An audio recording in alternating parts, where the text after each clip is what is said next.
I should mention on the doctrine of perseverance of the saints that Calvinists and Calminians actually get to the same conclusion, but through slightly different means.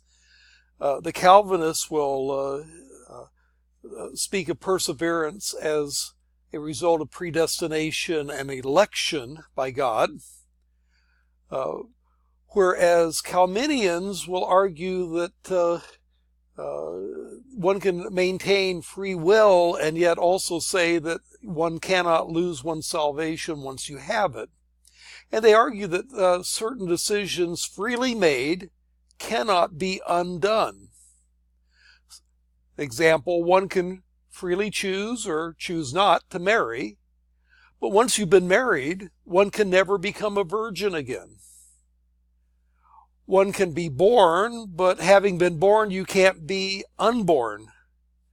And so it is, you can choose to believe and choose to be born again through faith in Christ. But arguably, at least, once born again, one cannot be unborn again. It's kind of a one-way, irreversible process. And the reason that why this would be so is that regeneration involves a transformation of the person so that he becomes a new creature in Christ. 2 Corinthians 5:17, therefore, if anyone is in Christ, he is a new creation. The old has passed away. Behold, the new has come.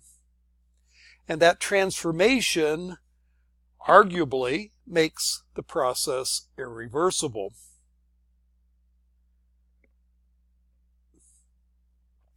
Now, we need to make certain comments on once saved, always saved. There certainly can be false confessions of faith. You have the case of Judas Iscariot, who was chosen by Christ as an apostle, and yet was a devil, John 6:70. Paul speaks of false believers in Galatians 2 and verse 4. Jesus speaks of those that say to him, Lord, Lord, and prophesied and cast out demons in Christ's names, and yet Christ does not know them and dismisses them as evildoers. Matthew 7 verses 21 through 23. The New Testament warns us that we need to test ourselves to whether our faith is the real deal, the real thing. 2 Peter 2 and verse 10, everyone must, quote, confirm your calling and election. Or 2 Corinthians 13:5, Paul exhorts, examine yourselves to see whether or not you are in the faith. Test yourselves. Do you not realize that Christ Jesus is in you? Unless, of course, you fail the test. And some show that they are lost by turning away from apostolic teaching. 1 John chapter 2 and verse 19, he speaks of certain heretics that, quote, they went out from us, but they did not really belong to us. For if they had belonged to us, they would have remained with us. But their going showed that none of them belonged to us.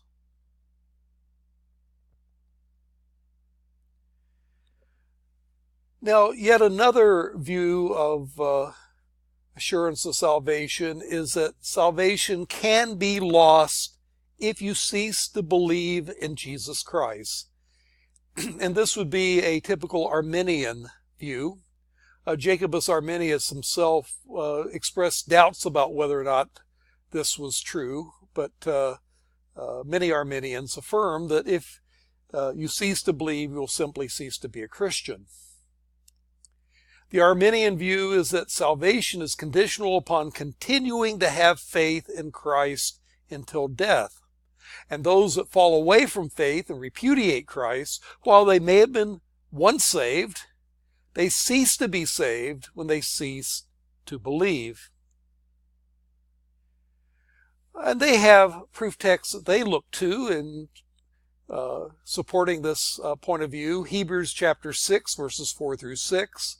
It is impossible for those who have been once enlightened, who have tasted of the heavenly gift, who have shared in the Holy Spirit, who have tasted of the goodness of the Word of God and the powers of the coming age, and who have fallen away to be brought back to repentance. To their loss, they are crucifying the Son of God all over again and subjecting him to public disgrace. Land that drinks in rain, often falling on it, and produces a crop useful to those for whom it is farmed, receives the blessing of God. But land that produces thorns and thistles is worthless and in danger of being cursed. In the end, it will be burned. And what Arminians see in this is that it's impossible for those who have been once enlightened, that is, they profess faith, tasted of the heavenly gift, maybe an allusion to partaking of communion, shared in the Holy Spirit. They had an experience of the Holy Spirit in their life, and yet have fallen away to either be brought back to repentance or to be saved because they've crucified the Son of God all over again. And in the end, they're like the thorns and thistles that ends up being burned. They end up in hell. Another passage, Matthew 10:22, all men will hate you because of me, but he who stands firm to the end will be saved. Well, that implies that if you don't stand firm to the end, you'll be lost.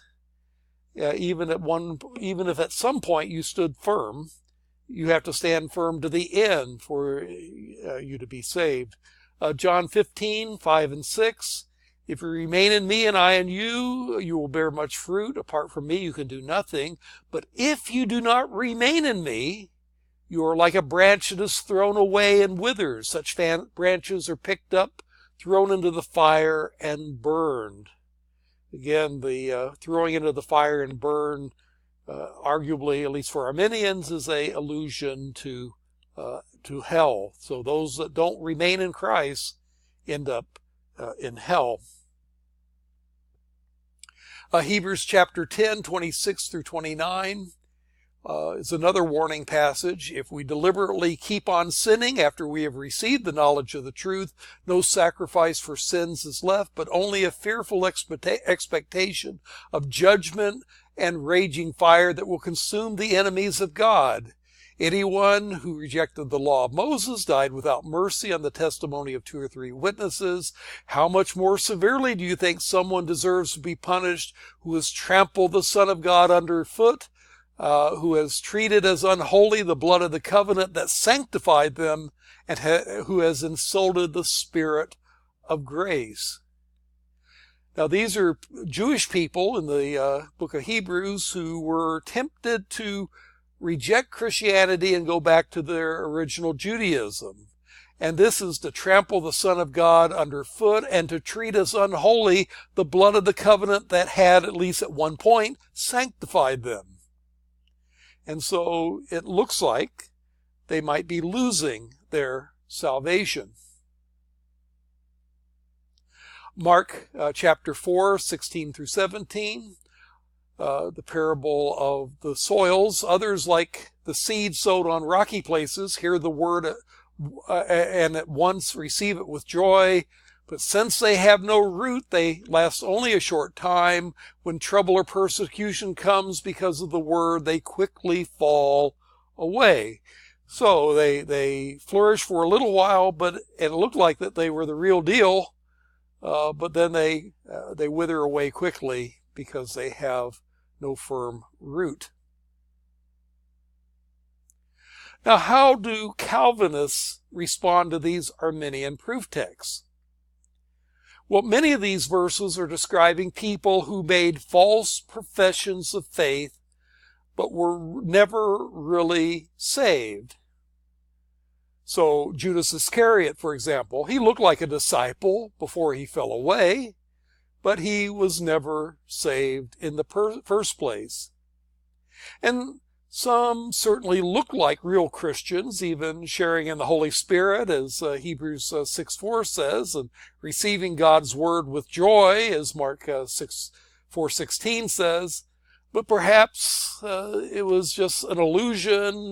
They joined in with a movement, but they were never really saved at all in the first place. So Calvinists will say that they didn't lose their salvation, they just were never actually saved.